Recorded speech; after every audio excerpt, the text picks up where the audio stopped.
Welcome to Punch Keys Podcast. I'm Poppy Minix, your co-host, bringing you blunt talk for the fiction novelist. And I'm Cascade, your other writerly co-host. If you love to ramble about writing and need a tribe, you found us. Are you ready? We're uncorking now. Let's talk about punching those keys. Guess what time it is? It's Punch Keys time. Oh yeah. Oh yeah.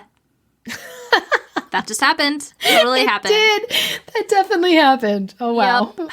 Welcome to Punch Keys, where tonight Poppy gets to talk to you about one of her greatest loves. This is not your favorite and it makes me sad. It's so great, Cassandra. Oh, it's just an annoying stressor. I love it. It's like my favorite part. It's the name game. Oh, I love it. Yeah, Poppy likes to name stuff. I love to name stuff. It's like anything. My joy. I name all the things. So why do you love it? I don't know. It really builds out your world. It builds out your characters. I mean, how can you know who your person is if you don't have their name yet? Okay, how do you pick a name? Let's just run right into it. Let's just go. Okay. We're just going to jump in. Yeah. Oh my goodness. Okay, for a character, how you pick a name. There's so many different things you can name, guys, but let's start with characters because we love characters and characters are fabulous. I guess it depends on what genre you're in, obviously.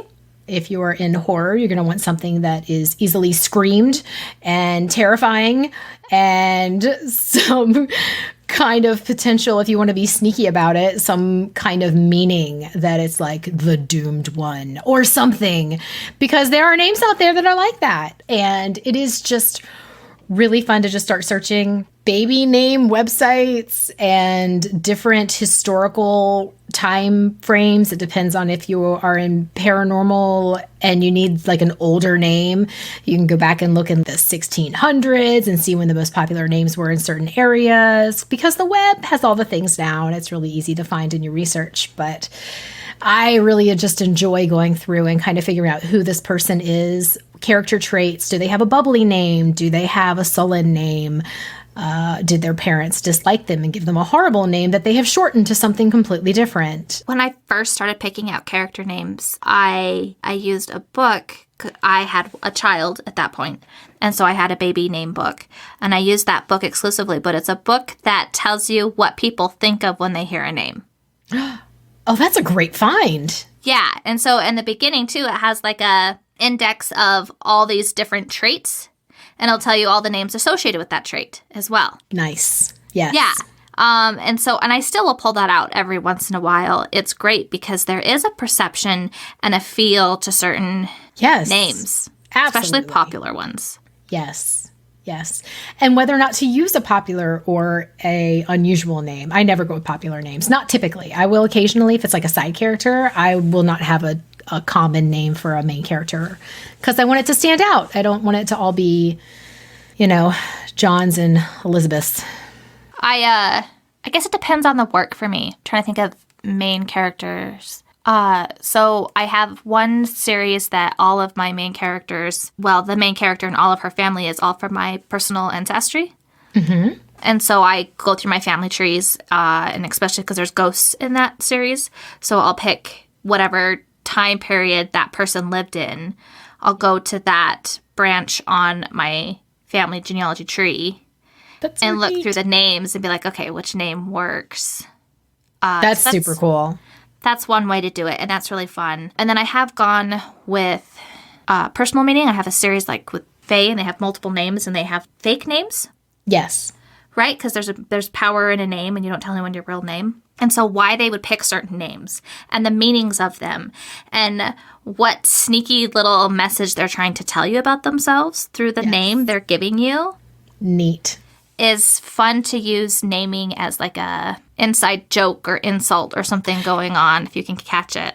I like that a lot. I really do like that if your work somehow amazingly, we're just going to say that it makes it in the world and somebody makes a fan fiction site on your series that they're going through and trying to guess how in the world you named these characters. And you can pop on every once in a while and be like, I just made it up one day, or I met some person at the grocery store, or I studied that name for months and it took me forever to figure it out because I had this and this is what it means and here's the breakdown, and it just is really fascinating. It might not be something that ever comes to light, but and it's really fun when you're rereading your stuff where it's like, yeah, I remember trying to pick out that name. Now, how often do you have characters that change names? I've never had a main character do it.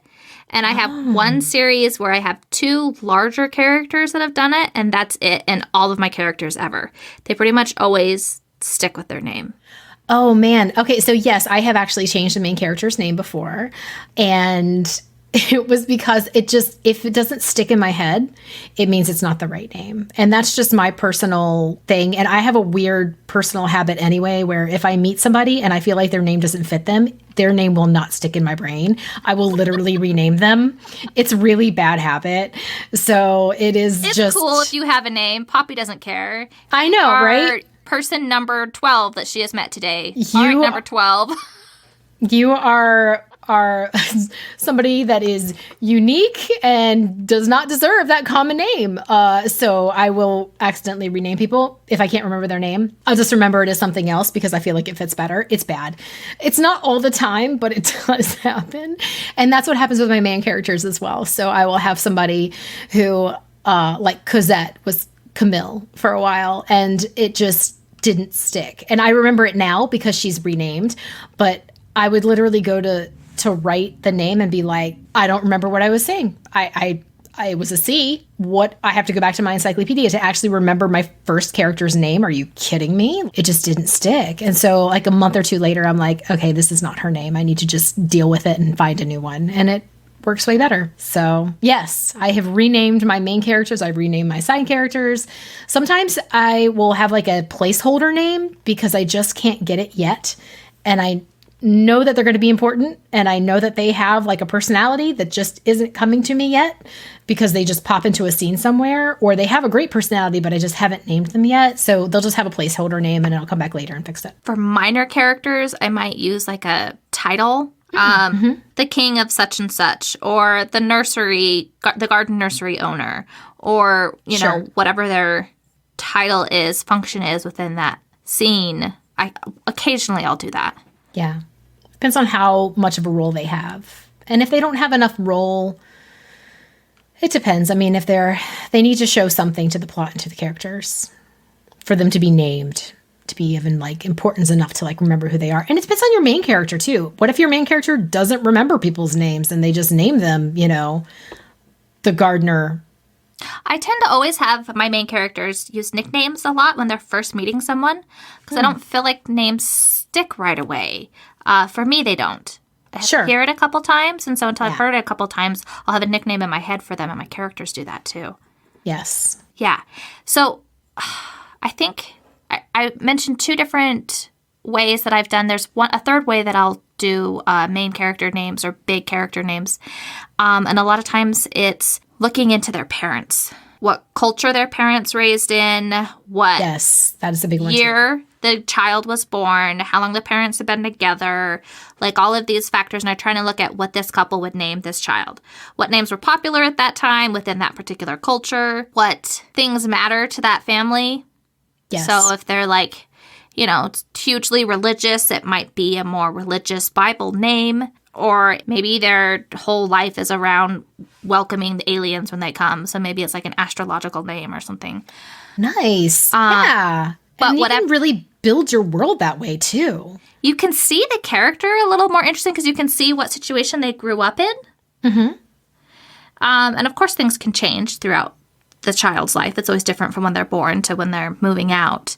But it gives you like a glimpse into when they first came into the world, how they were received and how they were planned. And sometimes there's a lot of thought into that and sometimes it's not. And you can show that in a name. Right. Maybe they're just Fred. Right. And now all the Freds in the world are going to be like, are you saying my parents don't love me because they named me Fred?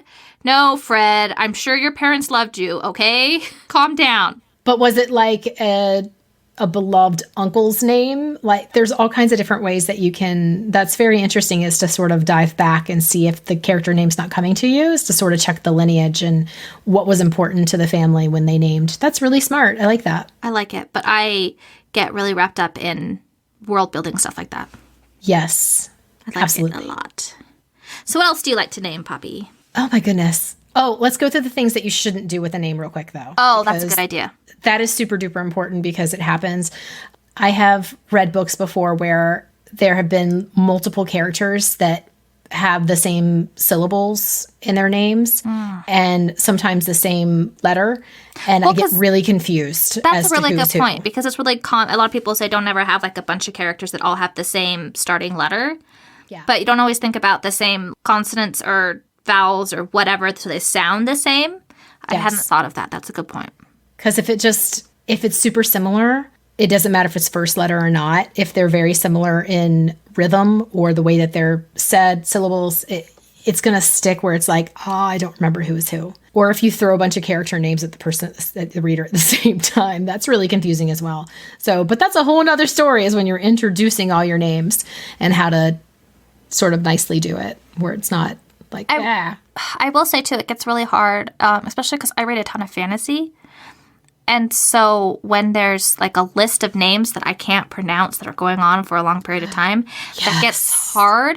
But I will say it's more acceptable in fantasy. You're going to be able to get away with it.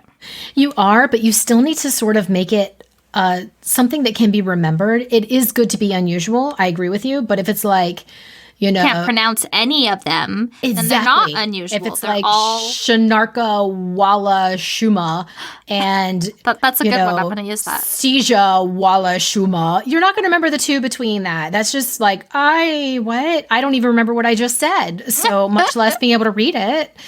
So that's going to be really confusing to people because it is so incredibly unusual. You might be thinking like, look at me, I'm building my world with crazy names, which is awesome, except if nobody can, one, pronounce it, which is fine sometimes because there have been some really fantastic forums on what do you think the name, like, how do you think they pronounce this name with certain people? I like that in the fantasy world that they will literally make a thread on like how to pronounce certain character names. That's really awesome. I only hope that somebody really one day looks at my work and is like, so how do you pronounce that? Because I want to know. And they start like a war on it. That'd be great. It was like a big thing too, right? The Twilight baby. Yes. She like made this crazy name.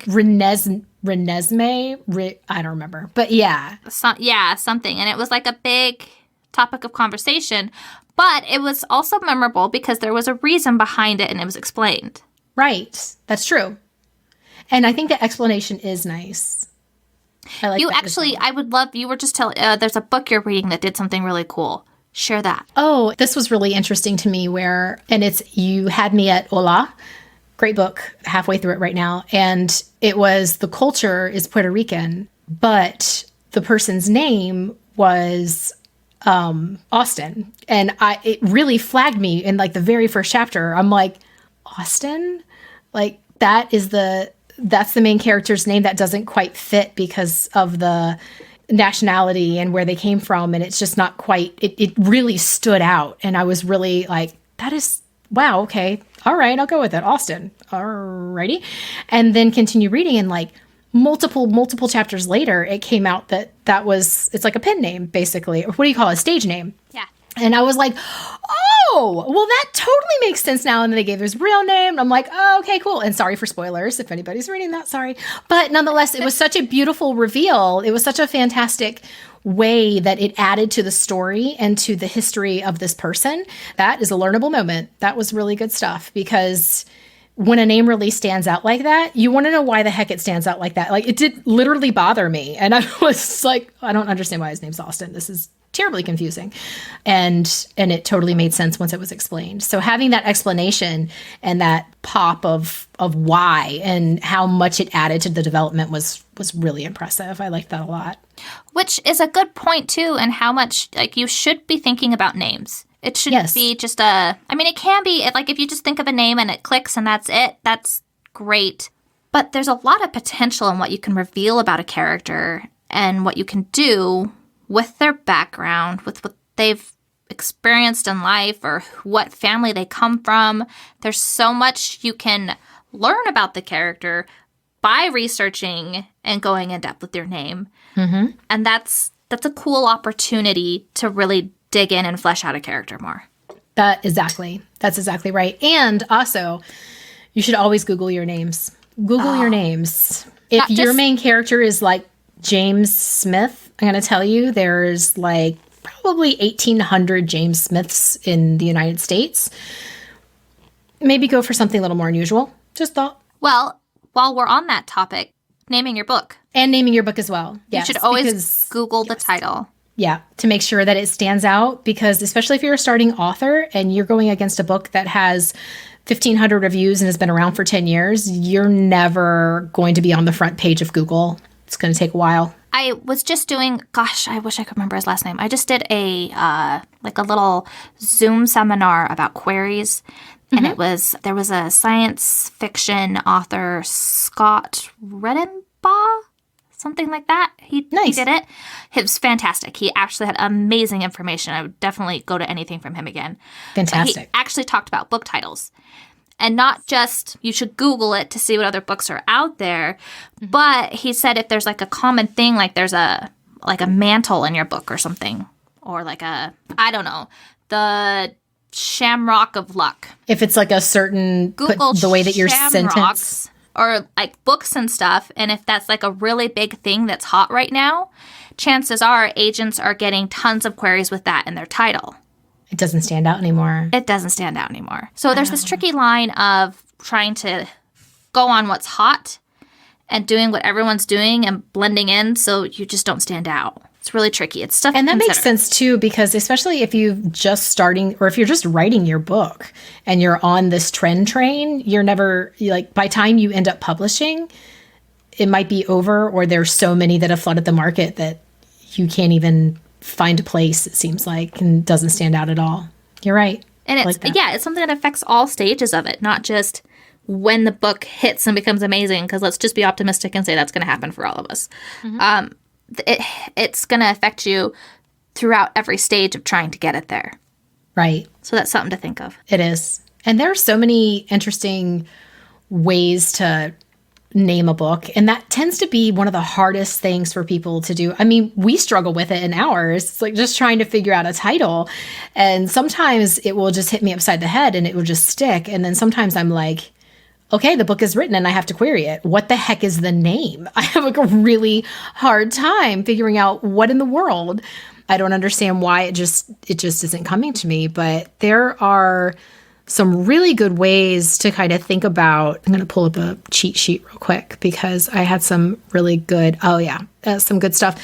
You have to think about. Her cheat sheet is the notes that she's taken about things that she wants to tell us. It's true. Because, names are so exciting. I needed to take notes this time. I couldn't help it. I was so excited. That's all right. I normally take notes too. I won't judge. Right? But naming your book, I mean, you can name it after your character. And we'll talk about not just the title of your book, but if you're going to write a series, you have to think about two separate names. I mean, sometimes you can have the same, but you probably should do different. That's hit me in the butt. I have a first book that's the first in a series, and I love the name so much, but it has to be the name of the series. Right. So I'm like, damn it. Like, what are you going to do now? What do I call rename the book? Yes. I don't know. I wanted that name. Yeah. So it's tricky. That is a tricky one. So names are actually huge for series. Mercedes Thompson series. That's the Cassandra one. Palmer series. Exactly. Yep. Urban fantasy does that a lot. Do other genres do that? Yes, but it doesn't seem to be as much anymore. I think you see more, I mean, it depends. Area locations, action locations, you end up with some kind of tie. Trying to think about the tie between your books is one that's kind of difficult. Trying to name a series is a whole different ballgame than naming. You're like, I have my title. And then you're like, oh, wait, but I have another book. Uh-oh. Well, so urban fantasy, I noticed it's the main character. If it's a female, that's the series. In romance, I've noticed a lot of the romances I've read will be the So-and-So Brothers series, where it's like all someone in the family. Right. Or like the Laurie Foster has the series that's all about her UFC boxers. So it's like I think there's something about boxer men worded much better than that series. Sure. And so if there's like I I've noticed romance kind of does it that way. It does, or like some tie between like I think it's Christina Loren's Beautiful Bastard series. So you have that, and they're all alpha hole main lead dudes, and that's your tie-in for the entire series. So, and they're all really hot. So it's a Beautiful Bastard series that kind of ties everybody in. I'm just looking back at some of my more fantasy ones. So like the Nine Kingdoms, Len Curlin. I love that series. Yes. That's a good series name, Nine Kingdoms. That is a good series name. Does she actually go through the 9 kingdoms? Is each one a kingdom? Because that's where my brain goes when I think of that series name. Think about where your series name is going to go. No. Okay. There's not 9 books. Oh. So I don't really know. The first 3 books were about the one couple. So I think she switches into other... it's really interesting. It's a series where there's like 3 books that focus on this one couple and group, and she wraps that up, and so it's still in the series, but then there'll be like a little pocket of more books that are about a different interesting couple. There's so many different ways to do series. Yeah, which is really cool. And then you've got another one too is Kelly Armstrong. Oh, she has a whole world. Hers it really threw me as a reader because I was an urban fantasy reader and I hadn't seen it done this way, where the first 2 books were her werewolves, and then her 3rd book, she did jump around, was her witches. And I was like, wait, what happened to these werewolves that I loved? And they were like, gone, done. And then, so like within the series, it hopped to different parts of the world. Do you remember the series name? Because I think it was the was Women of the Underworld or something. Oh. And so it's going through all of these women in this paranormal world. And that's the tie. Okay. Yeah. Okay. But as a reader, I was so attached to these werewolves that were in the first 2 books. And then she flipped on you and was like, ugh. I was like, wait, I actually stopped reading. I was like, okay. And I love witches. Right. I was like, all right, well, I miss my werewolves. Thanks for the heads up. I'm such a brat. Oh, that's hilarious. But yeah, think about your tie-in for your series name. But when it comes to naming your particular book, either figuring out like if it's a character-driven trait, what's happening in the story, like to the character, ends up being the name of your book. So that could be it. Like what's happening with them, what's their path. So that could be your title name. Of course, your protagonist name or a nickname or something that has to do with your protagonist. Or an unwanted title that they have to accept. Yes, something really like that. That's really common as well in fantasy. I could see that, yeah. Yeah, an unwanted title or the title they have that isn't really what they are, but how they see themselves. Yes. So perceptions is kind of interesting, too, for titles. I agree. Stuff that does double duty as well is really cool for me, where it's like, you see the name, you're like, yeah, well, that's a cool name. And then you read it and you're like, oh my God, the name. Okay, that totally makes sense now. Like, that's really, really neat. And I think, too, when you do that as well, it's always, I find when I'm writing, I'm like, the first time I mention the title within the book, if that's like a big moment to you, then you probably have the right title. Yes. And if it's something unique that can stand out and you know the reader's going to be like, oh, that's the title of the book. Oh, that's what that means. Or that's why that's the title. You've got the right title. Absolutely. That's really, really fun. And then plot-driven titles where, stuff that's happening with them, the name of groups. Gosh, there's so many things. Like, what's your book about? I like shorter titles, too. My rule is I feel like it only should be a couple words. But everyone's going to do what they want to do. That's true. And there are plenty of books books that are really long. Have made it that have longer titles, but I find them to be more like memoirs or... Well, and I find that people either use acronyms when they're referring to them, or they end up shortening them anyway. Yeah. To whatever they feel like. Yeah. So...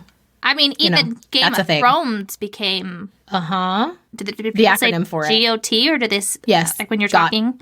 GOT? And that was only 3 words. I totally counted the words in my head before I said that. I can math. Yeah.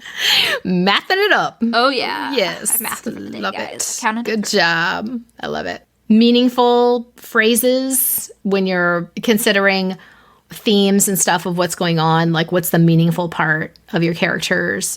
Motifs. Gosh, there's so many different ways that you can name stuff. Motifs are pretty. Yes, they are. Motifs, like Badge of Courage. And it paints such a picture as well. Yeah. And that's really neat, too, especially if there's a particular moment that encapsulates everything, the message you're trying to give with that story.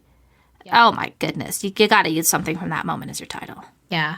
Yes. Yes. Objects, super objects of importance. There's been a ton of titles for that. Lord of the Rings. Anyway, so many different things that you can use. Okay, so you have to look at the importance of your main character. You have to look at the importance of your book title. If you're Your doing theme, a series and how you want that to extend out, if it's extendable. Yes, and always make sure that you're keeping your tone as well. Explain that more. What do you mean? Like if you're writing a rom-com, it shouldn't be the sad death of didgeridoos. That was really weird. Right? It like don't think you're being cute. Put it that way. This is not the time to be adorably sarcastic because people are going to look at your title and be like, the death of, okay, well, that's weird. It works weird. really well with satire. I think you have to yes. for that. There's some really good. But that literally has to be your genre so that people know what they're looking into. Zombie movies. I love zombie stuff, guys. I'm a zombie-holic. And there's one, I'm going to be mad at myself later because I can't think of the name of it. And it's like one of my favorite zombie movies. It's the one Bill Murray's in. Zombieland? No. Different one? Was he in more than one zombie movie? It's Selena Gomez is in it. I do not remember this one. Her head gets chopped off. Oh, wow. I don't think I've seen this. It's got the one dude that everyone loves, too. Oh, my goodness. It is, like, the most hysterical satire zombie movie I've ever seen. And the title is long, and it's the title of a song about zombies. Wow. And it's ridiculously long and dumb, and it fits because it's satire. It absolutely fits. So I definitely think being aware of your genre and when to play certain cards with names, not just for the book, but the character names as well. Yes, absolutely. And character names, stuff you're doing. Yes. So if you're going to pick satire like that, if you're going to have fun and dig in, you actually could probably pick a very specific location, even if you don't know it that well. And because you're going crazy and making a joke out of everything. Sure. As where if you're doing like an urban fantasy, contemporary romance, if you pick a very specific town and location. Historical fiction. That's a whole other story, but yes, you have to be super specific. That is a different category. Yeah, readers for romance and urban fantasy, most won't mind. But the readers who have been to that location, all of a sudden they are like a detective clue to find everything you've done wrong because they know that location. Yes. And they can't do anything else with your story but become like the, police of authenticity for this town that you've mentioned. Exactly right. Historical, I think you can get with a little bit differently because it's not current time, so it's not quite the same. Sure. But the amount of research you have to do for historical anyways is like up the wazoo. So you're going to know so much more information, and you might as well have been there. And you've probably actually gone and visited the place, even if the times are different, so you can see the landscape and how it looks and what they would look out on, and you can be authentic to it. Yes. Same thing, though, if you're looking for a contemporary setting and you're picking a place that's real. Yes. Go visit there. Know something about it. It depends on what you're into, because if you're in contemporary romance or something like that, you're really going to be focused on the characters. But you are still going to have people where if you name an exact place and you don't know anything about it and you just pick a place on a map and you're not even correct with the weather or knowing what stores are there and stuff like that, people are going to be like, you haven't been here. Or like a location as well. If your location is set in a bowling alley and you've never been bowling, go bowling. That's a really good point. It's really distracting, especially if it's a very common activity that a large portion of the population has done. Now we're not just talking about people who have been to Vail to go skiing. Right. We're talking about all people who ever skied in their entire lives. Yes. So while your location might be Al's bowling alley, and like there isn't an Al's bowling alley in the location that you have, if you've never been bowling and it has 2 lanes because you didn't been to a bowling alley, then people are going to be like, really? Okay. And so the point of this is not to say don't write what you haven't experienced. The point is to say, go experience it. Go check it out. Go do it. Or research the heck out of it and ask people who have done it. You'd be surprised. There's so many things that I write about that I have no clue but I want to know. Yes. And it's amazing to me what YouTube can teach in that moment. That is true, too. There are some really good stuff on there. YouTube is not scripted Hollywood telling you what it is. It's anyone and anybody telling you everything they want to talk about. Yes, and showing it to you as well. Yeah. Yeah. Like it's an actual experience of stuff, which is a fantastic research tool for authors right now. Yes. It's amazing. But it takes time. It's one of those things that can suck the hours away faster than you blink. It can. But it's going to also bring a lot of life to your story as well, if you know where you're at and what you're talking about. But as for like naming your locations, if you haven't been there, maybe try to make it up if it's possible. You know, I mean, if you have a place where you make up a town that's maybe in this like don't actually so instead of citing it as Chicago, make it as like a major metropolis city on the East Coast where you create a whole new name for it.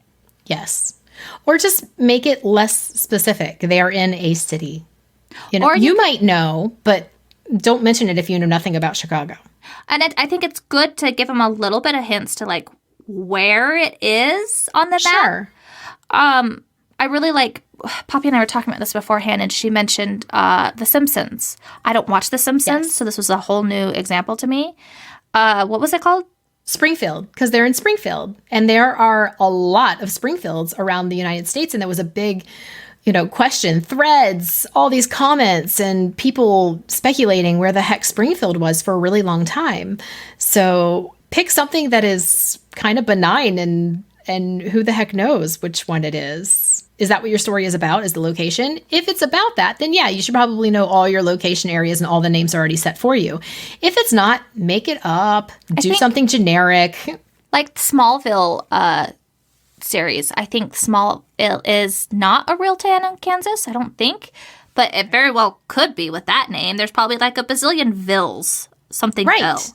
Yes. And so it fit right in. Exactly. Which is nice. Because then you're getting to add that flavor with research for that particular geographical area, but you're not doing something horribly wrong for this group of people who live in this town and have all this pride for it. Exactly. That's exactly right. Because if you haven't been to a place and been through like the grocery store and talked to the people there, you really don't know that place. If you're making your location a major plot point, if your location is its own character, then you should know it. And that is a little bit different, obviously, for fantasy and sci-fi worlds because they're totally made up. But then you just have to deal a lot with your world building, and that becomes its own character in itself. And then naming becomes completely different because what do you name your cities, your towns, your streets? Oh, man, like the world is your oyster. You can do whatever you want to because you made it up. You made your own world. Yes and no. I mean, I always find it's easier for a reader to slip into a world where there's rhyme and reason. Sure, you can throw anything out there, but like understanding, so if we're getting into like science fiction and like fantasy, understanding when this stuff was created and what type of people created it. Sure, yes. And it's the same thing as like a character name, right? Now at this point, we can actually reveal information about a society through the names of the cities, the streets, the channelways, the canals, the whatever.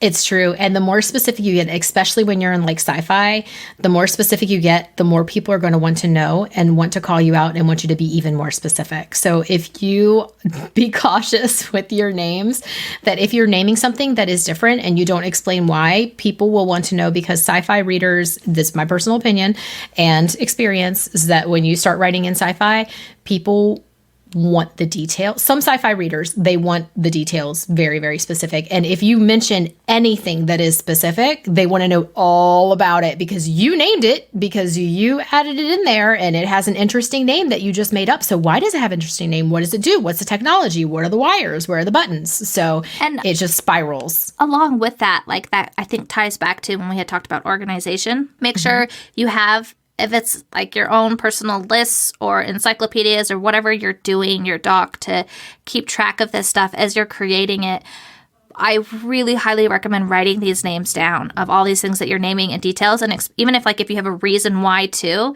maybe even put the why, just a couple words to remember. If there's a system, like a train of thought as to why, because you're probably going to have other planets or other roads, and you can remember that train of thought and stay consistent with it. And having to go back and read chapters to try and find that information eats up so much time. Just make notes on it. I promise you it's going to help. Yeah. Here's an organizational tip that I had to figure out when I wrote a sci-fi, is that when you have something that's new that you made up and that the name is important and it's going to come up a few times, write it in your terminology encyclopedia, write down the word and write down the page number that you named it on so that you can go back and reference the descriptions and stuff like that if you don't write down all the details right there. I mean, I can't stress that enough. Even silly little details like how someone smells or their favorite drink. Or I was just going through and reading a chapter of a work and I was like, oh, that's their favorite drink? I totally forgot that and don't use this at all the rest of the book because it's not in my character encyclopedia. Yeah. And so when you get that specific and you have those details, you really should be using them and mentioning it in other parts of the story and threading it through. It makes the reader feel like the world is whole and they're a part of it. So that's something to think of too. Yes. It's so fun. There's so many things to name, especially when you're in different not reality genres. Like spells. Do you name your spells? Like, do you have spells that you name, or do you just? I do. I have a witch series, and I have an encyclopedia for the conjure room that has all of the ingredients, and that's then so cool. I have a spell book. So anytime I have a witch that does a spell, sometimes I'll quote exactly from the script into the spell book, but I'll add more details to the spell too, even if it's not in the actual work in progress. That's so fun. So I know next time that spell is ever used again, I use the exact same ingredients, the exact same chant, the exact same incense, whatever. Yeah. It's consistent, and there's no way I'm going to remember that. So yeah, I definitely keep notes of all that stuff. Do you name them like common names, or do you name them like fantasy type names? Well, because that's a contemporary setting, so that one is the spell names usually are a reference to what the spell does. Oh, and neat. then Yes. yeah, and then I have like a magic system in a fantasy series that's based around symbols. So anytime I use a symbol or magic, I make sure I have a symbol encyclopedia. And so it shows how was this symbol described? How was it used? What did it do? That's really fun. So that I can stay consistent. That's smart. Readers want to know. They want to know what the symbol looks like. They want to know what ingredients are in the spell. They want to know the name is like the tip of the iceberg of like that's an intriguing name. So tell me everything about what that means. Which is kind of what Poppy was saying with sci-fi. It's the same thing in fantasy with magic systems. Yes. They want to know it all. Give it all the information. Well, careful with that. Sometimes not. I guess it just depends. Yes.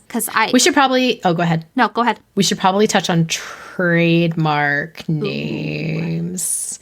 And granted, we are not lawyers, so anytime you use something, you should probably go look it up. But from our knowledge of what you can do with trademark names, you can use them as long as you're not using them in a degrading, defamatory way. Don't be a jerk. Do not go in and tell people, that that your character became grossly overweight and died because of McDonald's. That is not cool, and McDonald's is totally going to come after you and tell you to quit that crap off. Or if you have a really bad mom and she lets her kid have Skittles and the kid chokes and dies. Right. Don't use it. Skittles in a horrible is not going to be happy with you. No, they're not. So do not use, and that goes same with a lot of famous people and things. Do not use celebrities is interesting. I spent a lot of today researching that because I found it fascinating to look at. It makes a difference whether they're alive or whether they're dead. So when you're grabbing celebrity names, it's definitely even if you're not saying something negatory or defamatory about the celebrity or well-known name, if they're still alive, it's a privacy issue and they can still come after you regardless if it's positive or negative. Right. If they're dead, that privacy law, again, guys, go to lawyers. If you have a whole story that's based around around Abraham Lincoln, is now instead of a vampire hunter, you want to make him a werewolf. I don't know what hoops they went through to write him as a vampire hunter. Right. So go ask like some legal advice. It's definitely worth it. But if you're just doing a drive-by mention. Yeah, that's entirely different. If your whole book is focused on this trademark, name, persona, character, my understanding is if they're dead, you can get away with a lot more. Mm-hmm. If you're going to speak poorly of them, it just depends on if the next of kin wants to take issue with it or not. And even then, like I was looking at court cases all day today, and it's not consistent. There's not a rule that's like, oh, they're dead, you can get away with it. Or, oh, because they're alive, you can say positive things and get away with it. There's so many court cases that show not always. Yeah. You shouldn't, technically, but if you're going to, make sure it's just a mention. Same with like song titles and stuff too, kind of follow along that as well. You can use them, and you can use absolutely anything in public domain. Oh, yeah, things that are on public record? Yeah. Yeah. So if you have public record... I think that's how that works. You can. Okay. Again, go check with your lawyers. We're not going to be able to say that enough. But yeah, you can use trademark names as long as you use them benignly. It is a nice thing to do to mention in your book that this is like a fiction. It's not real. These are the trademark names that you used. I've seen that before in books, and I thought it was very nice to be like, I'm just using these names. I am not associated with any of these names, but they are mentioned. Gatorade is mentioned. Nike is mentioned. Legally, because like historical fiction. There's so many historical fictions on historical figures that totally are like, let's pretend this is what their life was like, and goes into it, creating tons of stuff that's not public record. And there's a whole genre for that. There is, yes. And I remember... because I have people from history in some of my works. And I remember the first place I went and actually looked was historical fiction writing groups.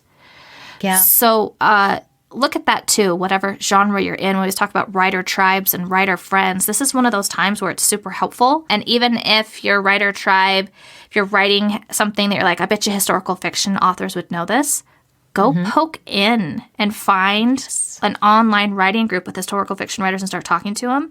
I don't know of a single writing group where a stranger pokes in that wants to ask questions about the genre the group is made about, that they're not eager to chat about it. Absolutely. It's not an awkward thing. It's like oh, yay, we love to talk about this. Let's talk. Yes. What you got? Yeah. Let it go. Bring it. So check that out, too. It doesn't have to be like obviously a lawyer in legal advice, if you can, is always great. But if it's just like a concept and a story you're pitching around, poke around with other authors in that genre and see what they have researched and done and said. And there's going to be some great knowledge you can find. Absolutely. That is true. I like it. Depends on how old to like how long ago stuff occurred as well. Were there records back then? And with like mythology and things like that, you can do whatever the heck you want to, obviously, because it's myth. It's so fun. Yeah, you're saying it depends how far back it goes. I don't know if there's like because a lot of times too, if you're looking at characters that are way back when, is there next of kin that knows their next of kin? If we're talking about how many generations are you allowed to lay claim to a certain history, to a historical figure? I don't know the answer to that. I did find when I was looking at using real historical people in my works, most of the historical fiction authors I spoke to said, you're totally fine. Especially when it's so far back, you're totally fine. And it is nice sometimes if there are people who are keeping up estates and keeping up certain things, it is good to kind of reach out. They might be willing to talk to you too about that as well. So doing the history on seeing what was actually happened and what people know is good if you're going that route. Yep. Plus it could research like that will just crack your brain open with so many cool little details and concepts that you didn't even realize were possible. Absolutely. So that's definitely a good thing. I agree. Because you end up with like insider information that is not in the books that becomes more of a personality trait instead of this is historically what happened. It ends up being far more interesting to dive in for people who either the lore has been passed down and not put in books or all kinds of good stuff. Yep. Okay. Anything else you have there, Poppy dear? I think that's it. Name all the things. I have a challenge then. Oh, I love your challenges. Okay. So my challenge is nothing we've talked about. Oh my goodness. Woohoo! What? Well, that's What do you do with exciting. cats? I don't know. But the one thing we haven't talked about with naming that was probably one of my favorite things. One category of naming that doesn't stress me out, and it's naming pets. Oh, yes. Because it's not quite the same as when you name a pet as when you name a child. And there's usually funny stories and like little quirks that are revealed, I feel like, in naming your pet and what you name them. Absolutely. And it's a really fun little snapshot of something you can show about a character in a unique way. So my challenge is I want to hear not your actual pets' names. I'm sorry. I'm sure you love your pets and they're your babies and amazing. I don't want pictures of your real pets and their names. I mean, if you feel inclined, go for it. What I do want is names of pets for your characters. And I want them to reveal something quirky about the character. Tell me about it. Make it cool. I'm writing this down if you can hear me tapping in the background. Names of pets for your characters. I love it. I love it because that does tell you something about your character, because is it something adorably floofy? Is it, a mythological name? Is it, yeah, right? Your favorite What were you thinking about when you name them? Who The knows? personality of the dog because that meant so much to you, or whatever. Something to you're your allergic character. to? I don't know. Oh my gosh, that's hilarious. There's so many cool things to do with pet names. So many. Quirky fun. I love it. All right. Finish your shit so you can name everything. Yes. Go punch the keys, name your stuff, keep writing, get those drafts done. Whoop, whoop. Thank you so much for hanging out with us. And if you liked this episode, please subscribe and give us that clickable 5-star love. Got writer questions or feedback? Reach out through our website. And until next time, make sure to punch the keys.